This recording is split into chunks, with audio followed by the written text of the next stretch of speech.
What do you crave when the clock strikes 12 and the rest of the world is asleep? Is it comfort? Is it peace? Or is it something a little more wicked? Welcome to Midnight Cravings. Tonight, we aren't just telling a story of a lost girl. We are telling the story of a predator who finally came home. We're peeling back the velvet curtains of the Wen dynasty to witness a life stolen, and a woman who decided that forgiveness was just a word for people who couldn't afford a lawyer. Dim the lights. Lock your doors. Let's dive into the cold, calculated world of the woman they call the wicked heiress. They call me a villain. They whisper it behind my back in country club hallways. But in the gilded, cutthroat world of the global elite, a conscience is a luxury I simply cannot afford. It's a weight that drags you down, and I spent far too long at the bottom. My name is Wendy Wen. For 16 years, I was a clerical error. While I was living in the damp shadows of the foster system, learning to sleep with one eye open, another girl was breathing my air. She was wearing my silk, sleeping in my bed, and collecting the smiles I was born to inherit. Fiona. She was the perfect product of the Wen dynasty, a master of the fake tear and the practiced, graceful bow. She was a porcelain doll in a house full of glass. But me, I was forged in the fire. I learned how to read a shark by the way they adjust their tie. I didn't come back for an apology. An apology is just words. I came back for equity. The iron gates of the Wen estate groaned as I walked in, as if the house itself was allergic to my presence. No red carpets. Just the sterile smell of expensive lilies and floor wax. There they were, my family. Mr. Wen, the CEO, looking at me like I was a stain on his reputation. Mrs. Wen, clutching Fiona's hand as if I were a plague. And Fiona? She was doing what she did best, sobbing silently into a lace handkerchief. Dad. Mom.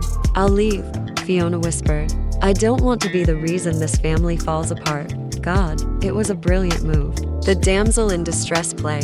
I almost wanted to applaud. Instead, I dropped my dirt-stained backpack onto the white marble floor. The sound echoed like a gunshot. Hello, Mother. Father. Save the amateur dramatics for the cameras, I said, my voice as dry as a desert. I've analyzed the Wen Group's latest quarterly reports. Your tech subsidiary is prepping for an IPO. A scandal about a discarded daughter would tank your valuation by 15% before the market opens on Monday. You need me to be the long-lost heiress to prove this family isn't a moral train wreck. I'm happy to play the part, but I don't work for free. My father didn't see a daughter. He saw a mirror. He saw a predator.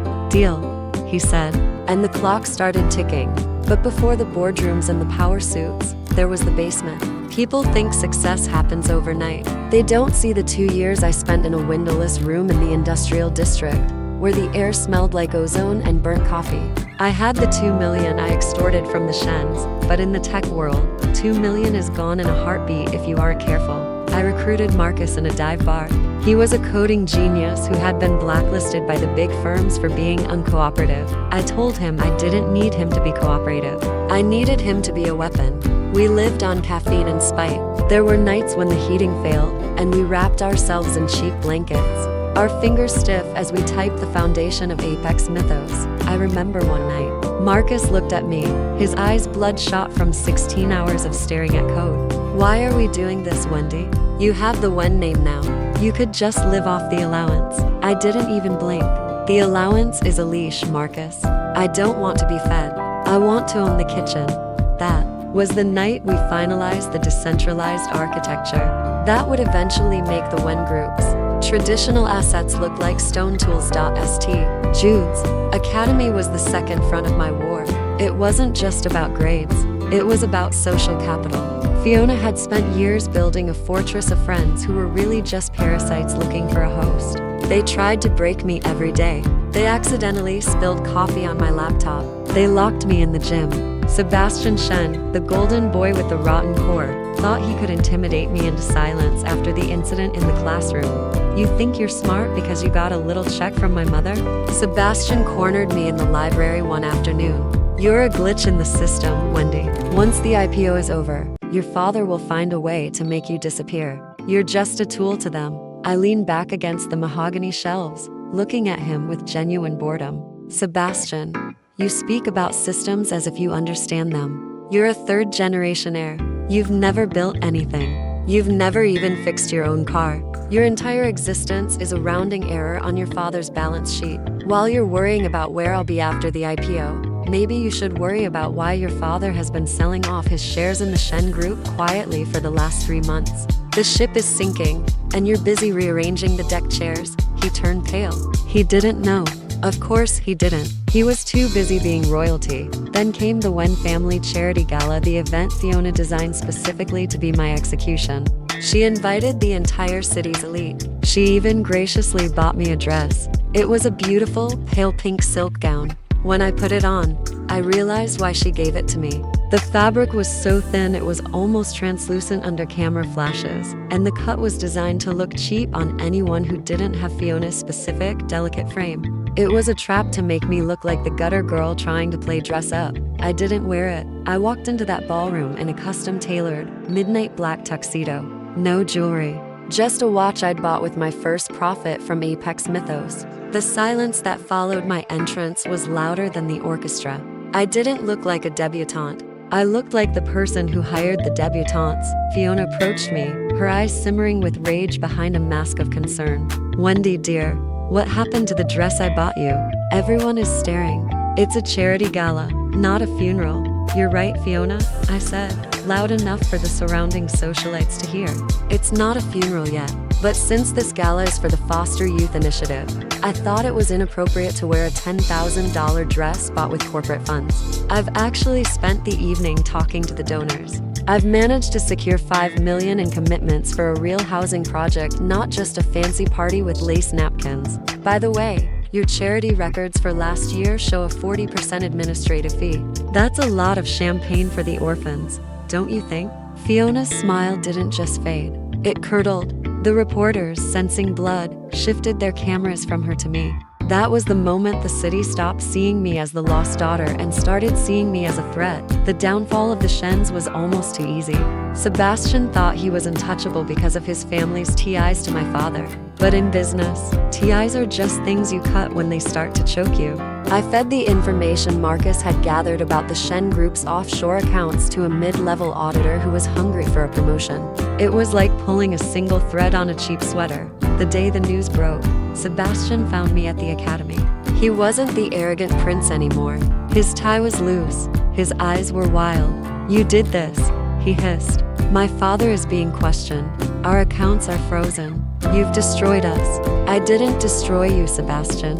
Your father's greed did that. I just made sure the right people saw the receipts, I replied, not even looking up from my book. And if you're looking for sympathy, check the dictionary. It's somewhere between shit and syphilis. Now, if you'll excuse me, I have a company to run. I'd suggest you start practicing the word bankruptcy. It's going to be a big part of your vocabulary soon. By the time the Wen family dinner rolled around, I was ready for the kill. My brother Julian was bragging about his hotels, oblivious to the fact that I had been shorting his stock for months. The Wen legacy is safe in my hands, he said, puffing his chest out. I didn't even look up from my tablet. Hotels are a legacy asset, Julian. They're slow. They're over-leveraged. You're celebrating occupancy, while the market is shifting toward digital experiences. My company, Apex Mythos, just hit a $500 million valuation. My little game made more profit in 3 weeks than your hotels made in 3 years. If you want a job, I'm looking for someone to clean the server room. Julian slammed his glass down, but my father's face was the one that truly changed. He saw the numbers. He saw the shift in power. When they tried to leak those doctored photos of me, thinking they could blackmail me into giving up my company, I didn't even call a lawyer. I called my broker. In my father's study, the air was thick with the smell of old tobacco and desperation. The board wants you out, Wendy, he said, his voice trembling with a greed he tried to hide behind a mask of parental concern. Transfer Apex Mythos to the Wen Group immediately, and we will handle the PR. It's the only way to save your name. I looked at Fiona peeking through the door. I looked at the family who had spent 16 years spending my birthright on an imposter. You want me to pay you? I laughed. The sound was cold, sharp, like glass breaking. You've been spending my money for 16 years, father. Every dress Fiona wore, every vacation Julian took. That was my equity. And today, I'm calling in the debt. I tapped an icon on my phone. While you were busy trying to ruin my reputation, I was busy buying your debt. Every loan, every mortgage, every over-leveraged asset the Wen Group owns. It all belongs to me now. I didn't just buy the company, Father. I bought the house. I bought the cars. Even the suit you're wearing belongs to my balance sheet. The room went ice cold. My father's face was ashen. Fiona's princess mask shattered. I walked toward the door. Don't worry about the lawsuit, Father. I've already deducted the legal fees from your personal accounts. I'll see you in the boardroom tomorrow. Try not to be late. I hate keeping my employees waiting. 6 months later, the Wen Group was on the brink of collapse. Julian's mismanagement and the fallout from the scandal had finished them. They were looking for a buyer, a white knight, to save them from total bankruptcy. I arrived at the final board meeting in a sharp, white power suit, the color of a fresh start built on their graves. My father sat at the head of the table, a hollow shell of a man. Julian was staring at the floor, his hands trembling. Fiona was gone. She'd run off to Europe the moment Sebastian called off the engagement to save his own skin. Wendy, my father whispered, his voice a pathetic rattle. Are you here to help your family? We're your blood. You can't let us fall into the street. I slid a leather-bound folder across the table. It wasn't a rescue plan. It was a bill. Blood is just a biological technicality, Father. It doesn't pay interest. I leaned forward, my eyes locking onto his with a terrifying, predatory stillness. I've acquired 100% of your personal debt. The mansion, the art, the silver. It's all mine. As of 10 minutes ago, I am the new chairwoman of the Wen Group. And my first act, total restructuring. You're kicking us out. Julian stammered, his voice weak. After everything? Kicking you out would be too easy, I said, my smile as sharp as a scalpel. I'm keeping you on. Julian, you'll be moved to the mailroom. You've always been good at following directions. Father, you're retired. But since you've spent my inheritance for 16 years, you'll be staying in the servants' quarters.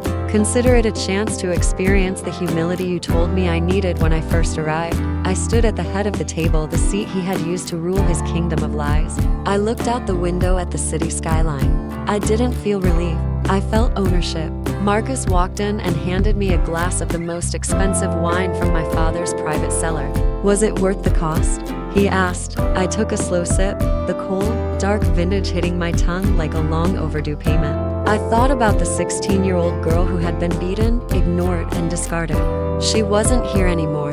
There was only the woman who had turned her scars into a roadmap to the throne. It was worth every drop of blood, I replied. The boardroom is silent now. The empire has changed hands, and the girl who once had nothing now owns it all. But in a world like this, victory doesn't come with a celebration. It comes with a cold glass of wine and a view from the top that very few will ever see. Did Wendy go too far? Or did she simply do what was necessary to survive a family that never wanted her to thrive? In the dark, the lines between right and wrong tend to disappear. Tonight's craving for power has been satisfied, but the world is full of secrets waiting to be whispered in the dark. This is Midnight Cravings, where we peel back the layers of the elite to find the darkness underneath. If you found yourself rooting for the villain tonight, or if you simply appreciate the art of a perfect takeover, make sure to hit that like button. It helps our community grow and keeps the lights on while the rest of the world sleeps. Don't forget to subscribe and turn on the notification bell. We're here every night. Kiang HM 12GI. Mangan Cho Bien Na Chi G Siu Chine Daman Cien Is That Could Bien. Drop a comment below. If you were in Wendy's shoes, would you have taken the money and run? Or would you have stayed to burn the kingdom down? I want to hear your thoughts. Until the next craving hits, stay sharp and keep your secrets close.